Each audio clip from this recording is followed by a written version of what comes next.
The Girl They Rejected. Once upon a time, in a small village surrounded by thick forest and golden farmlands, there lived a young girl named Atakwakwa. After losing her parents at a tender age, she was sent to live with her aunt. But instead of finding love and comfort, Atakwakwa found hardship.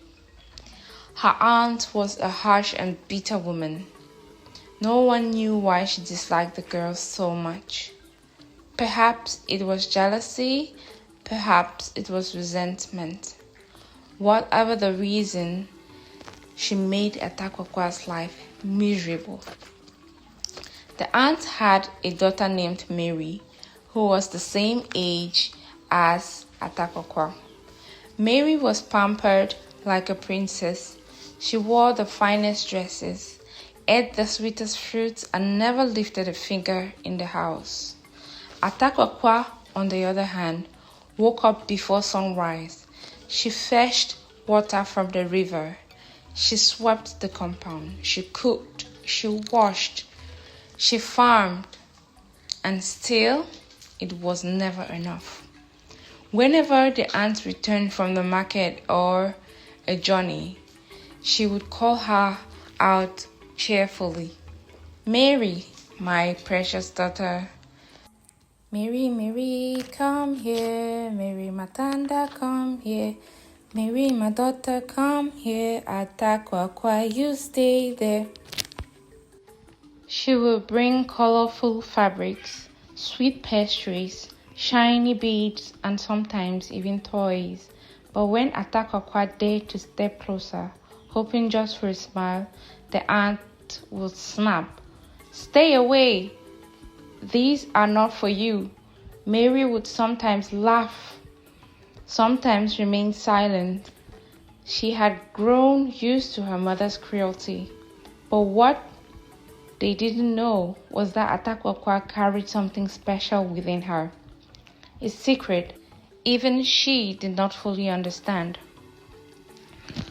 One evening, after a particularly harsh scolding, Atakwakwa ran into the forest crying, "I wish I knew why she hates me so much," she whispered to the trees. Suddenly, a strange wind began to blow. The leaves rustled violently, and an old woman appeared from behind a giant iroko tree.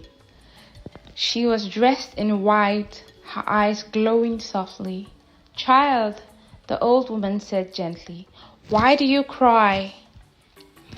Atakwakwa, frightened but desperate, told her everything. The old woman listened carefully and then smiled. "You are not ordinary, Atakwakwa. Your kindness has awakened the spirits of this land. Tomorrow before sunrise, come back here." And just like that, she disappeared. Atakwakwa thought she was dreaming. The next morning, before anyone woke up, she returned to the forest. The old woman was there, standing beside a small clay pot. "This," she said, "belongs to your mother." Atakwakwa froze. "You knew my mother?" The old woman nodded. She was not just any woman. She was the rightful heir to this village ancient guardianship.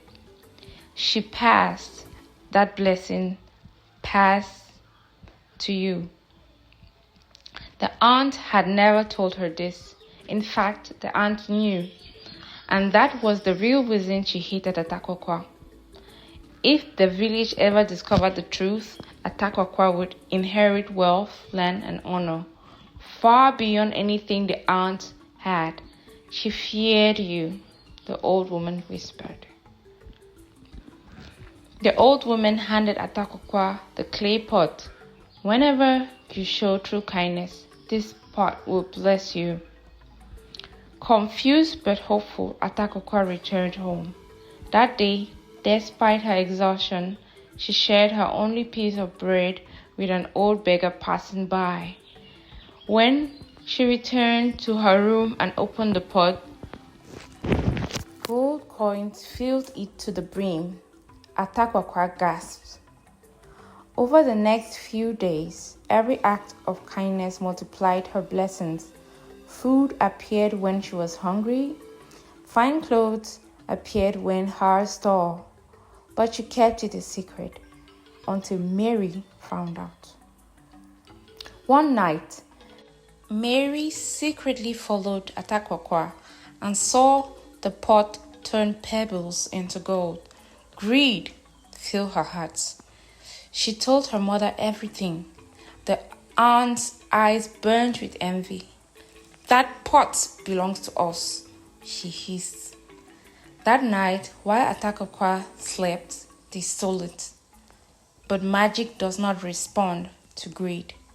The aunt immediately tried to test it by ordering Mary to insult a poor woman and then open the pot.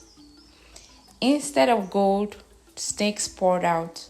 They screamed as the snake slithered around the house, knocking over furniture, frightening the neighbors. The entire village gathered. And in the chaos, the truth came out. The old village chief recognized the clay pot. "This belongs to the guardian's bloodline," he declared. "And that bloodline is Atakwakwa's." The old woman from the forest appeared once again before everyone. But this time, she transformed into a giant spirit. She revealed that she was the ancient protector of the village. The aunt had known the truth but hid it out of jealousy. The villagers were outraged. The aunt was stripped of her authority and sent away from the village to reflect on her cruelty. Mary, ashamed and frightened, begged Atakwakwa for forgiveness. And here came the biggest surprise of all. Atakwakwa forgave her. Because her power did not come from revenge, it came from kindness. Atakwakwa was restored to her rightful place as the village guardian, but instead of ruling with pride, she ruled with compassion. She built schools, she fed the poor, she helped the widows, she welcomed strangers. And as for Mary, she stayed by Atakwakwa's side, learning slowly what it meant to be truly good.